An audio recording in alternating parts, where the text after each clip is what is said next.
আরজিকর কাণ্ডের ছায়া নয়, তিলোত্তমার দ্বৈত চরিত্রে সুস্মিতা দে। চমকে দিয়েছে ছোট পর্দার এই তিলোত্তমা চরিত্র। কথার পর নতুন ধারাবাহিক তিলোত্তমায় ফিরলেন অভিনেত্রী সুস্মিতা দে।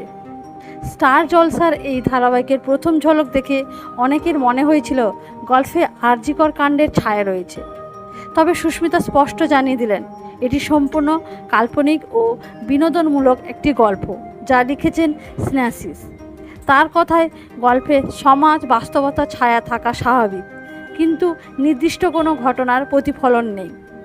ধারাবাহিকে প্রথমবার দ্বৈত চরিত্রে অভিনয় করছেন অভিনেত্রী সুস্মিতা দে, যা তার কাছে বড় চ্যালেঞ্জের ব্যাপার।